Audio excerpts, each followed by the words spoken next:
What is your name? Anders. Anders. Have we met before, Anders? No.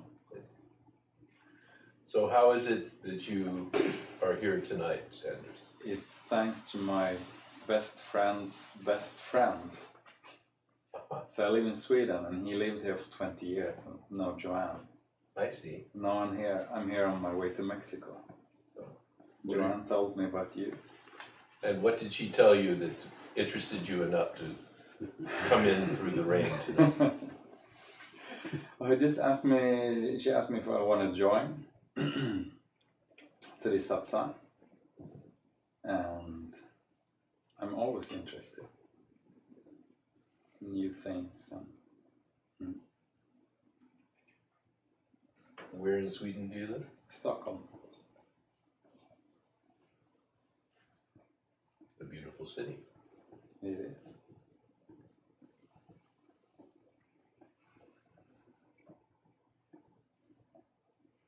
So what is taking you to Mexico? It's a thing called higher brain living. This is another teacher called Michael Cotton. And he has developed a method for like 25 years. How to connect to your prefrontal cortex instead of being too much in your lower brain, the reptile brain.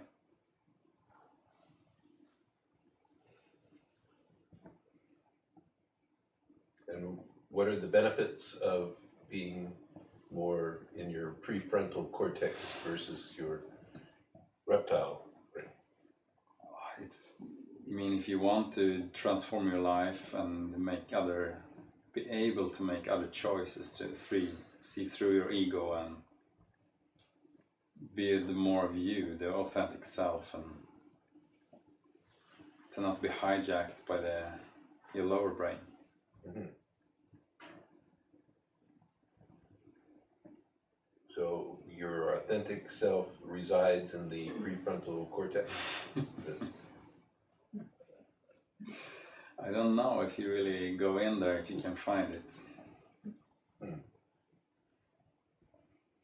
But for me I'm searching a lot. I've been searching for many, many years. So something attracted me to this teacher. And I can't say if it's exactly what I've done for 2 years with higher brain living, and I got sessions every week and so on. But for sure, I know I feel much better today, and everything feels better than 2 years ago.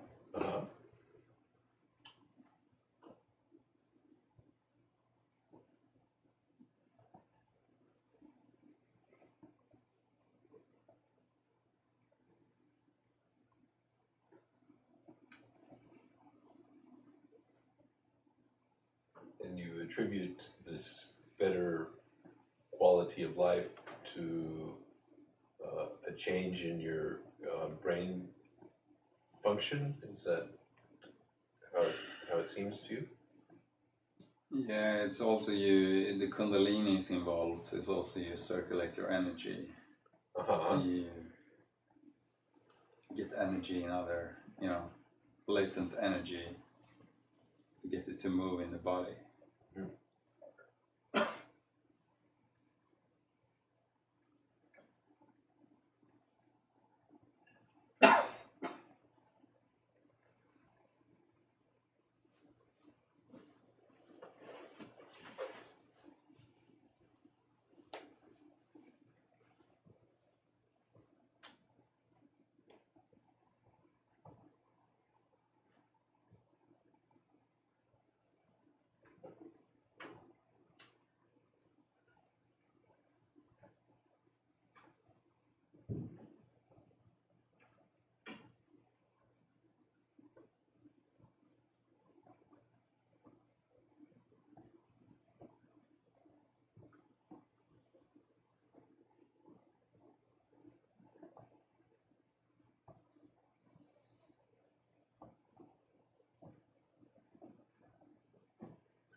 know you've said that desires are not the cause of suffering. Do you also say that, or do you say that pursuit of desires is a cause of suffering?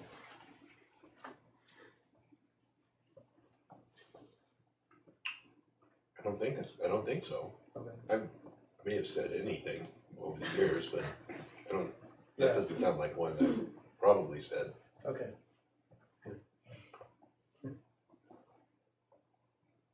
Had you heard me say that? The pursuit of desire was. I thought I did vaguely. My observation is that when this sense of authorship gets involved in the desire, then the desire becomes something else, really. It becomes a tool, if you will, that the sense of authorship, we can say, tries to use to satisfy itself. Okay? It's what we call the sense of authorship is really an incompleteness, a sense of separation, a sense of being disconnected. That's implicit in this sense of authorship. So, with this incompleteness, there is a quality, a seeking for completeness. Something is lacking, something is needed. And in order to be fulfilled, to be completed, something is sought. So that's kind of the paradigm of the whole thing. That desire then becomes perverted because the desire, which is a desire for something. If you're hungry, you desire food. If you're thirsty, you desire water.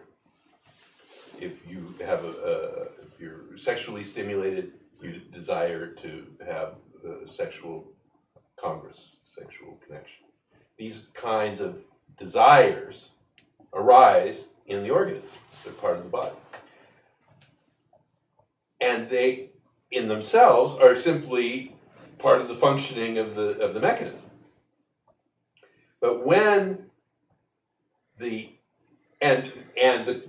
thing is that when you have a desire and it's fulfilled, there is this little occurrence in which the satisfaction of the desire brings satisfaction for the organism. You're satisfied. And in that moment, there is a quality of completion, a quality of satiation. Because that desire, and the bigger the desire, the stronger that feeling of when it's satisfied of, aha, okay, this is good. That moment of, say, of completion, of satisfaction, is addictive. It's what the sense of authorship is saying, I want that all the time. I need that in order to be completed as a person. And so that is how desires become perverted and turn into, very often, or not very often, but sometimes, turn into addiction, what we call addictions. Because there is this persistent attempt to utilize this thing to have the experience of completion or fulfillment.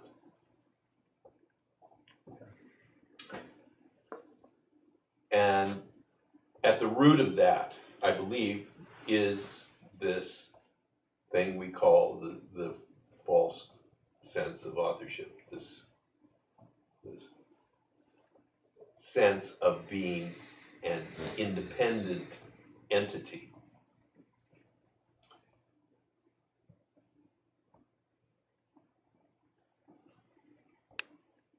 So in that sense, the desire can be a avenue through which the false sense of authorship creates misery in life. Because it can, the structure of things is what it's seeking, and the way it's seeking it can never happen, except momentarily. But that permanent sense of fulfillment, of being okay, of being complete, of being satisfied, is always temporary when it's set up in that way.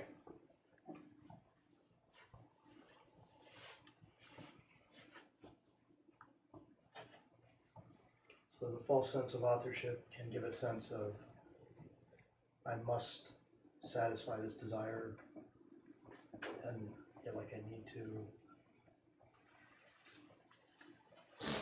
And so a reduction of suffering may come with the realization that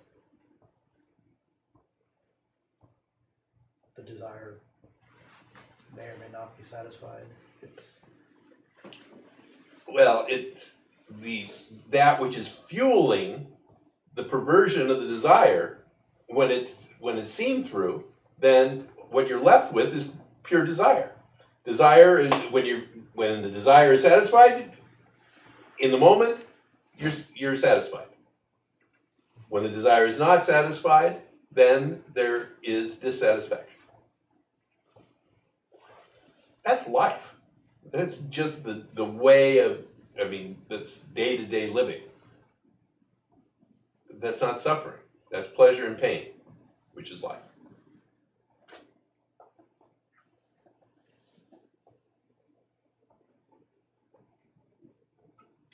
But that underlying sense that I am not complete, I am unfulfilled, that's suffering.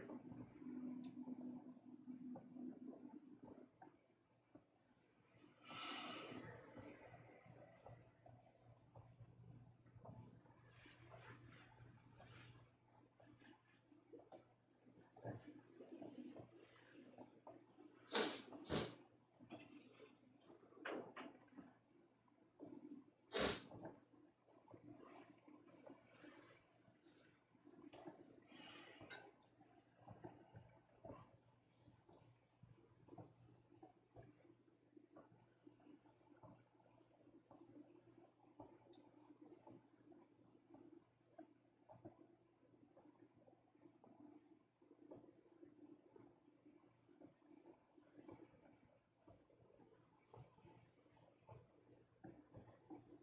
And that sense that I am not complete, I guess, is related to the sense that I am separate from the world, or I am not as I should be, something like that. Yeah.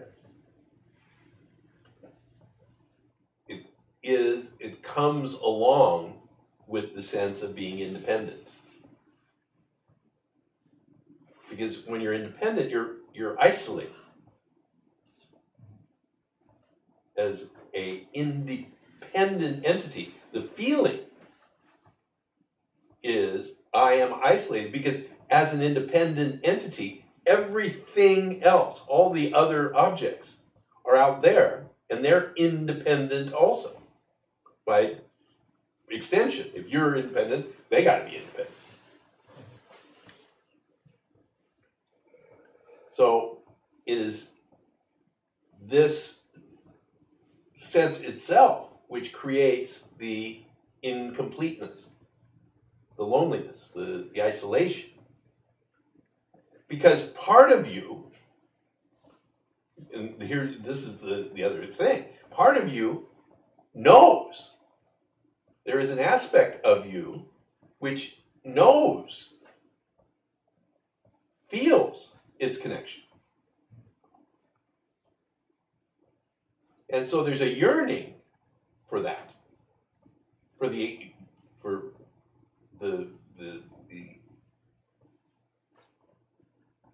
quote, return to that.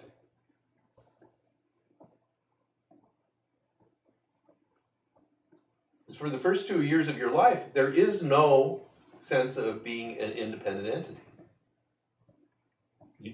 So that is part of your being, that way of living, that without that.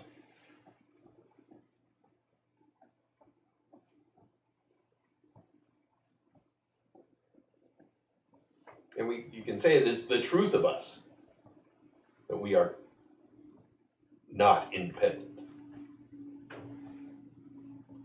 And so, to one degree or another, that manifests.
You know, one thing that I've been noticing these past couple of days is the false sense of authorship.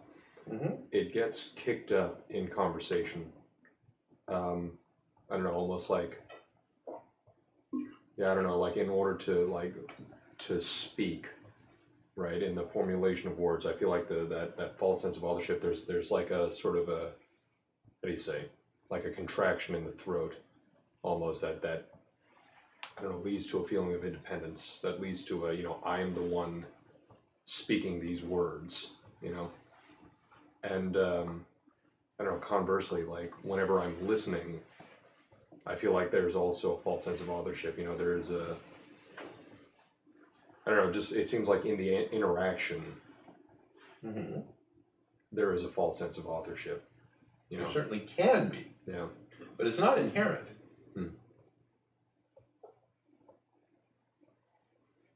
Is what I would point you to look at.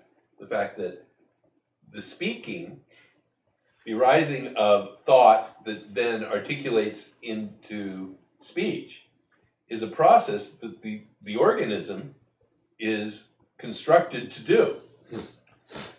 This overlay of that sometimes accompanies the speaking is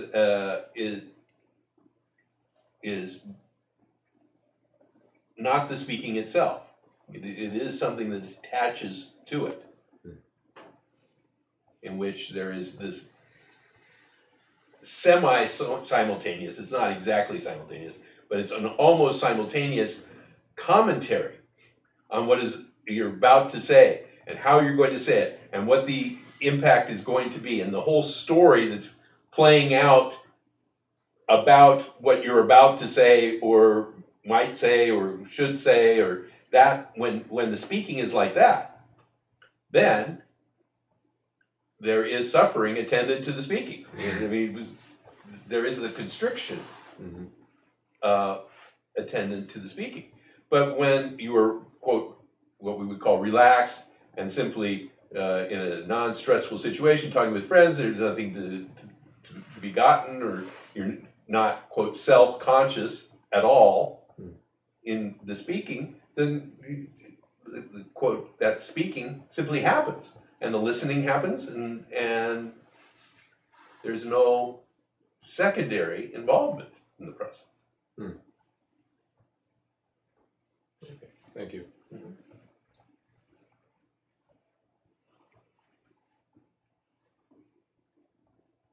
And I guess it's also a similar thing with listening. Yeah. You know, just the judgments and the what should I say after, or in response, and Exactly.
I have a few questions. No, I didn't listen to you before and I didn't read your books. Okay. So if you shortly could describe your view of life, why we are here.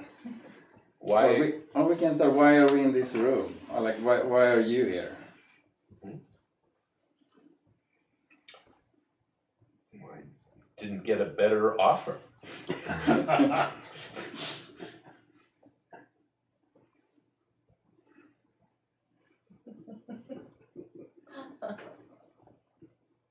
I would say that's why we're all here.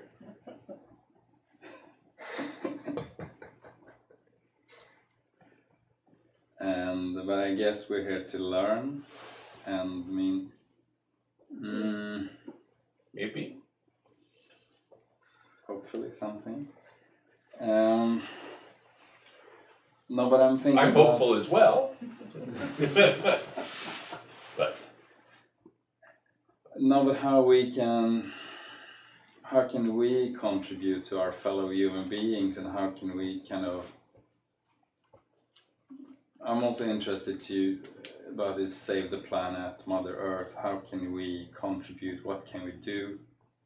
Or is it anything we should do? Like, I was interested to hear your view about. My own personal approach to things, I'm sure, is quite different from a lot of other people's. All I really can say about it is that it's mine.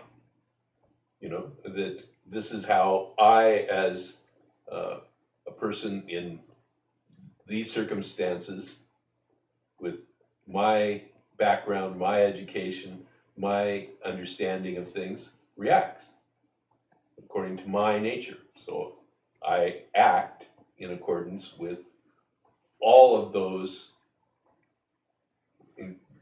vast factors. And I believe everyone else does as well. And I don't have any shoulds, either for me or for you. I only have my own preferences, certainly. And I mean, I would certainly like, my preference is that we'd be happy, that we'd be loving to one another, that we'd be kind and generous, and all of those things are part of my hopes for things.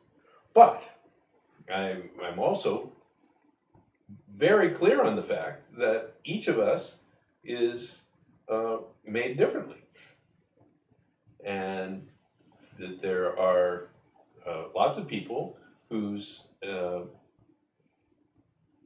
attitude and approaches to life are far different, and their values have to do with getting as much as they can for themselves, and to try to gain happiness through such means,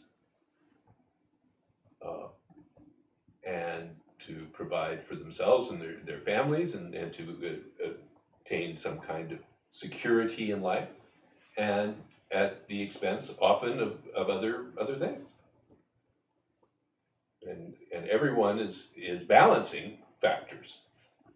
You know, I mean, I am clear on the fact that my flying around the world like I do contributes negatively to the environment. I do a lot of air travel, and that is generally considered to be negatively impactful for the planet. So I balance what I do against,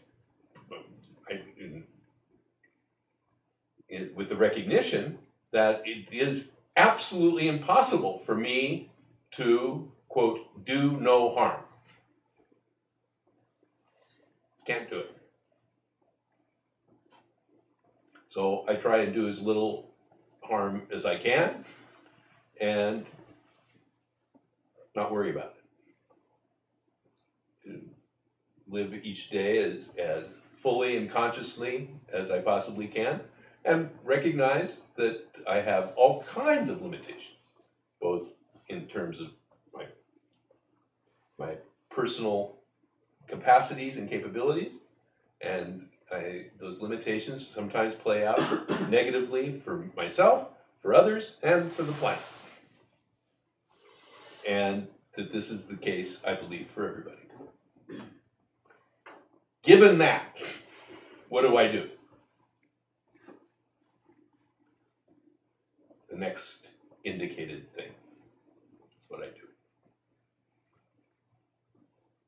And tonight it was to come downstairs and sit in this chair and have this conversation with you.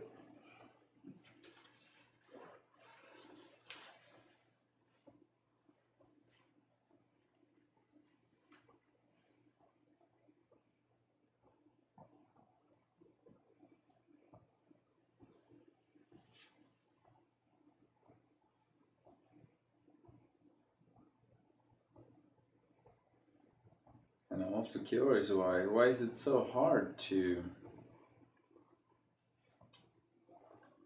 do good for us human beings? I don't know. It seems to be that the first problem is figuring out what it is. I mean, often good is not so clear cut. I mean, when it's really clear cut, it's a lot easier often to do it. But in general, life's pretty complicated. And what may be good in this circumstance, in this moment, may be bad in the next one. So a general rule of what is good doesn't necessarily work, in my experience. And that's what makes, quote, doing good so difficult. What is good keeps changing. And I keep changing, and my capacity to do it keeps changing.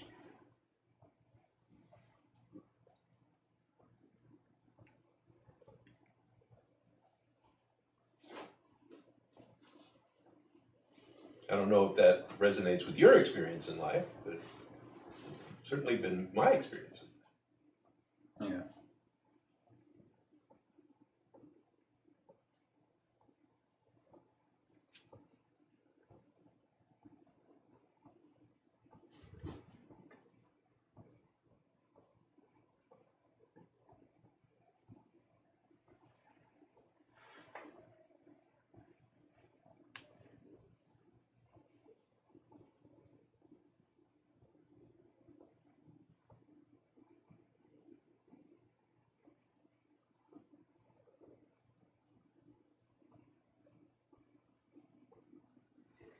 And the fact is that over the course of my lifetime, I've done some really not nice, not good things in terms of my own values. Really bad things. I mean, part of my history is that for 19 years I was an active alcoholic and drug addict. During those 19 years, that kind of living often carries with it a lot of really negative behavior. And so I did things during those 19 years, which I am not at all proud of. On the contrary, I look back on them and I find such deeds abhorrent. Horrible. Really not nice things at all. So there is a recognition that within ourselves, I mean, that I know from my own experience, I have the capacity to do horrible things. I have that capacity. What that yields for me today is a kind of compassion for others, as well as myself, because there is an understanding that what was responsible for my negative actions is also responsible for my so-called positive actions. And in neither case was it inherently my authored doing, my egoic doing.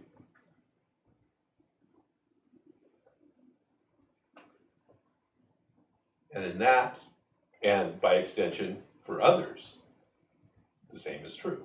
That even the most abhorrent people, those whose behavior is at the lowest scale of most human scales, child sexual predators and things, which are like at the very bottom of our scale of human behavior. Even such people, there is compassion for the recognition that they weren't asked to be created that way, to be capable of such things.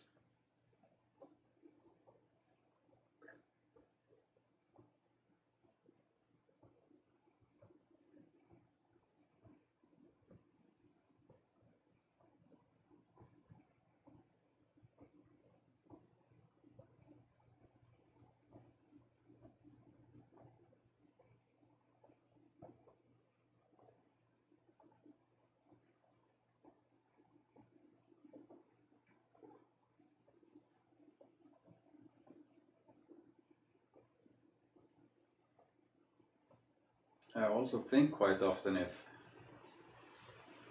there is, you know, everything is meant to be, there's a plan. So you kind of just give myself to God and just let everything happen, or should I don't, yeah, I heard you don't like the word should, but you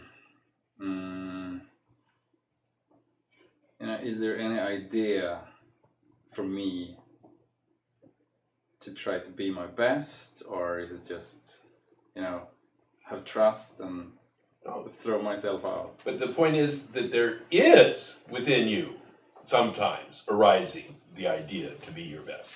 Yeah. That's part of who you are.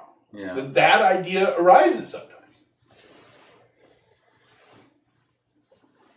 I doubt whether it arises all the time, but it does arise sometimes. So it's not a question, should you or shouldn't you have that idea? The idea is part of you. Yeah. So that's who you are.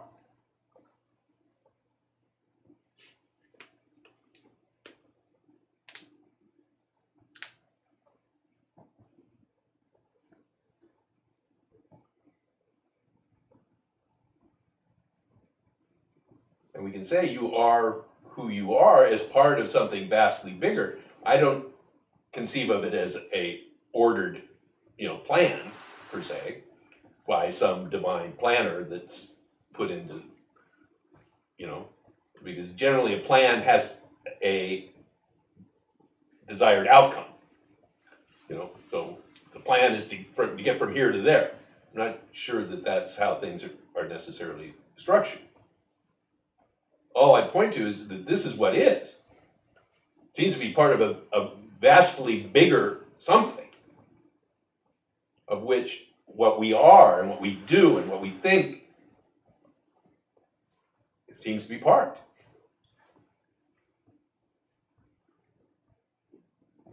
So in the recognition of that biggerness, there is a kind of peace with what is. And you are recognized as being an integral part of that what is. Not a separate part that's connected, but integral to it.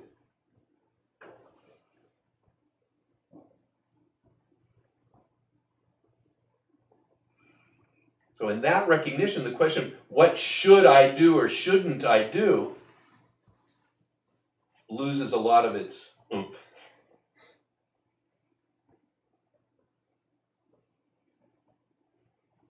Loses a lot of its angst.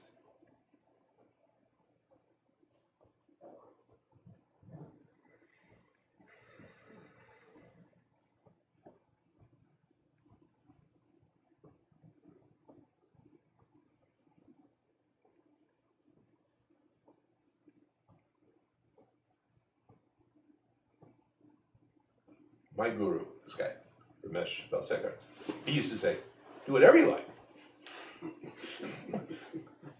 Do whatever you like.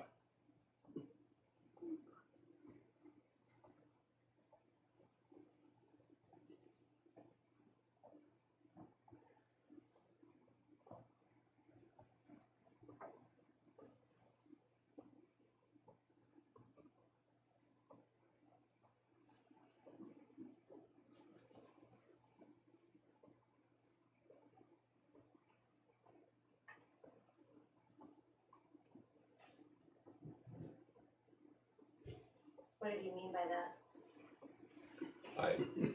I long ago abandoned any hope of interpreting Ramesh's remarks.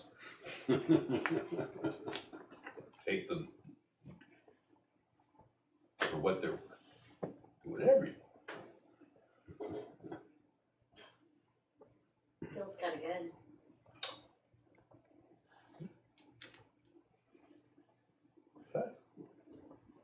Whatever makes you happy. Takes a lot of the pressure off.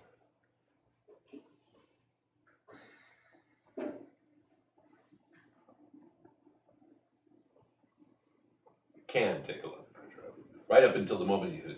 But wait, if I do that, then I'm gonna be. Then I'll start doing this, and then if I start doing that, then that's not gonna work, and I'm just gonna. But in the moment, kind of cuts some of can cut off that sense of I have to be good, be right, be correct, be better, be this, be that.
So I have a question about, I've been reading the Advaita in the 12-step book about like shortcomings, like if you notice that you're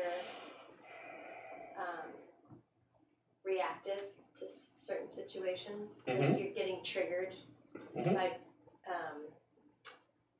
you know, criticism or negativity or non-cooperation or whatever, and you're very triggered by it and almost like destabilized by it. How would you, is that like some sign that you're like not on the right track or you're not very evolved or? Somebody will probably tell you that.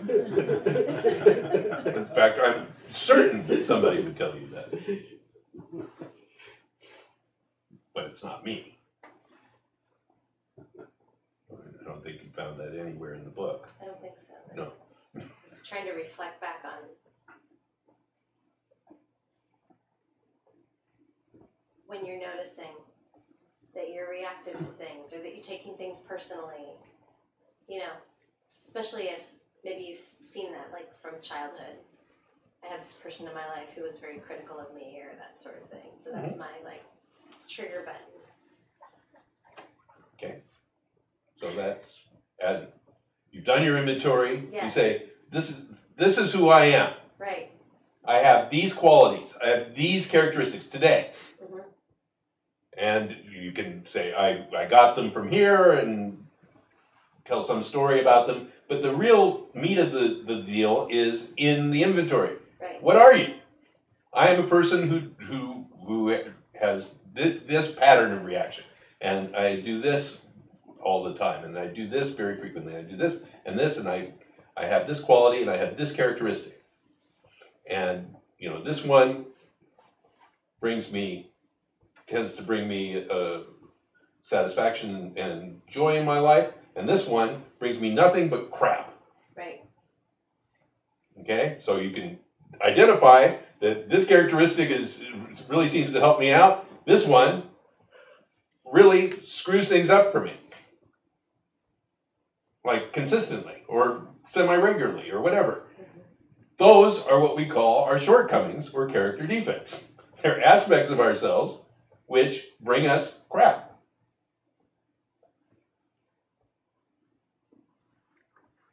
That's the inventory. The subsequent, and then it's about not being a secret about that, which is telling somebody else, this is who I am. And then the subsequent steps 6 and 7 about is that a recognition that it's not about me fixing it. I mean, if I've got these character defects, I identify that when I do this, I get crap. I've known this for a long time. If it was up to me, I'd stop doing this and stop getting the crap.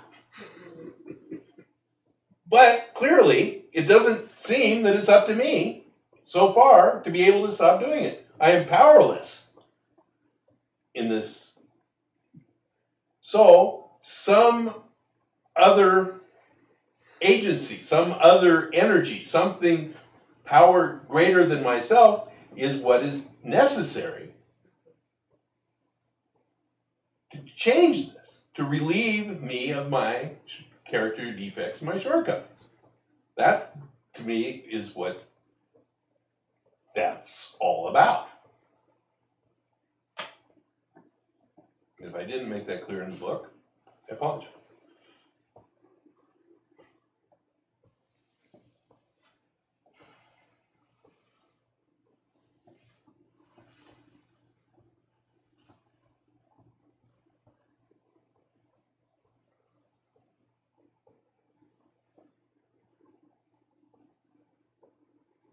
So this evaluating of how evolved one is based on what they do or what they don't do or how they react or what their diet's like or how they drive their car or how they parent their children is that just part of the false sense of authorship? No, that's part of a group standard. A group standard. So if you're hanging around in a spiritual group that has the scale of 1 to 100 of spiritual evolution and consciousness, and then at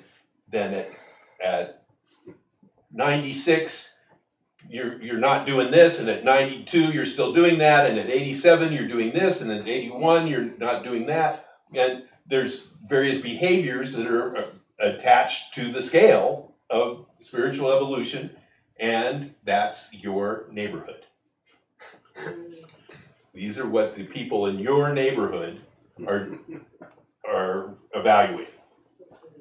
And then if you move into another neighborhood, and then the scale's going to shift.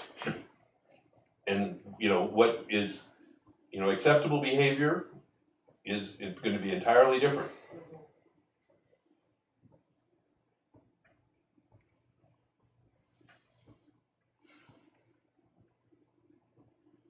But because you're in a spiritual world, this is a spiritual scale. This scale is comes from God. This isn't just like our neighbor, what other people are around say. This is what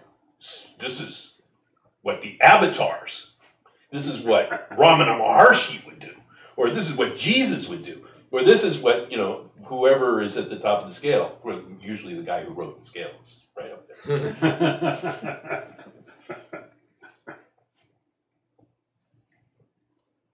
The one standing at the front of the room with the scale. What he would do.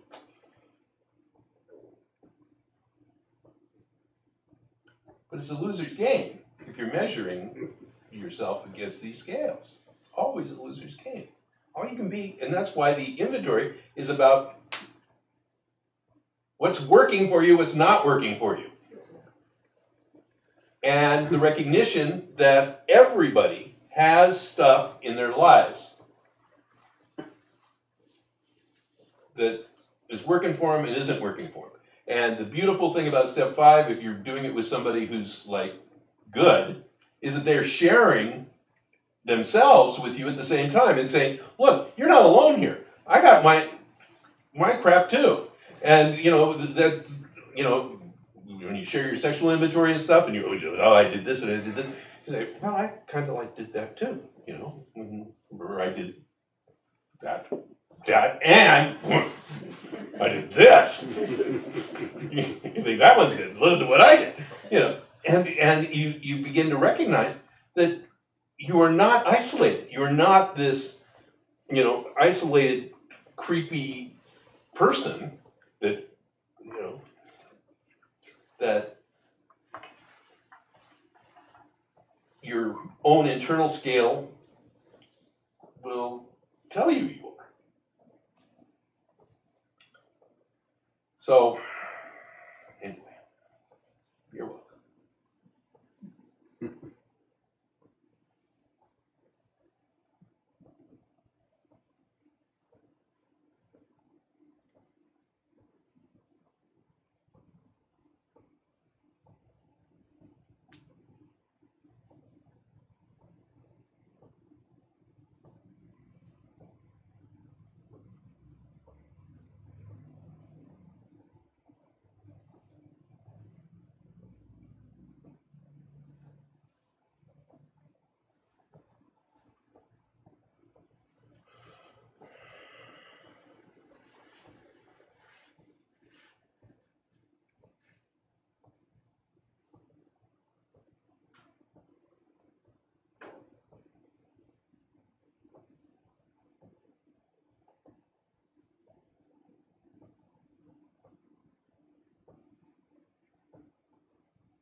also wondering about this, about on the topic, do what you want to do.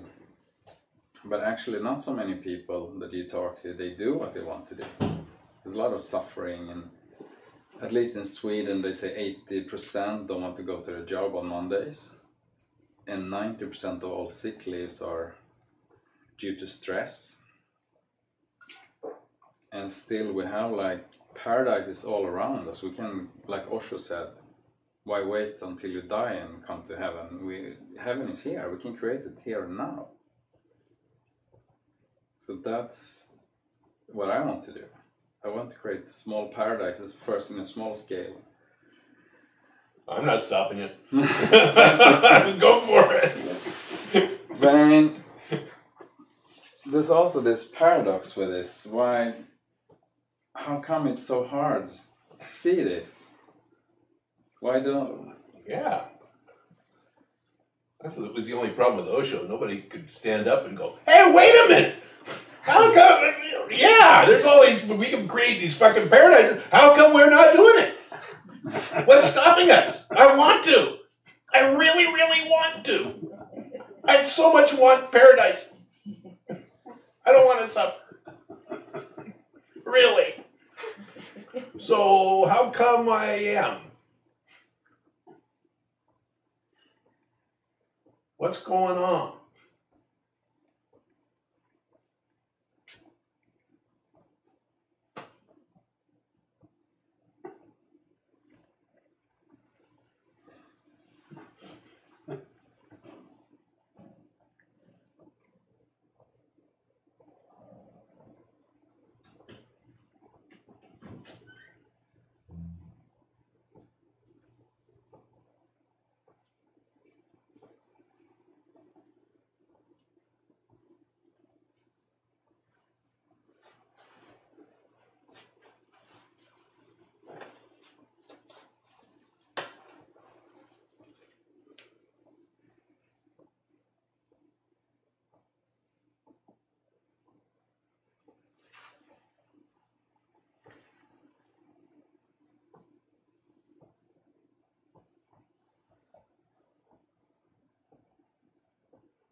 So we just don't know why there's so much suffering, why people seem so asleep.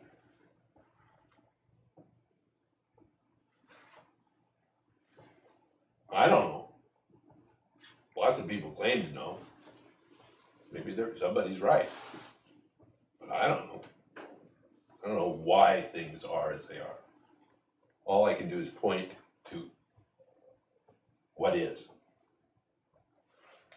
What's going on? What's actually going on? What's going to happen next? I don't know. What you can do? I don't know. I really don't. Maybe in the next moment you can do anything. I'm not suggesting there's any limitation. All I'm pointing to is what is. So why what is the way it is, I truly don't know. And do you have any theory? No? I've read hundreds of them.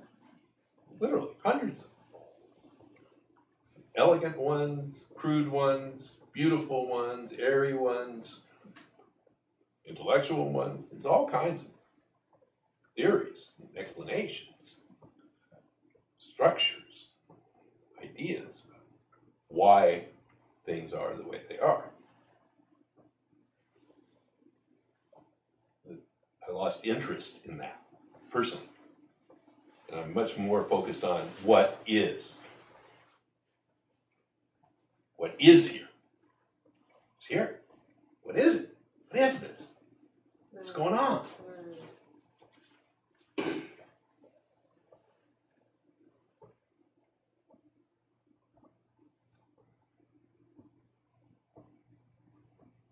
Are you meaning like what is that This! makes up This!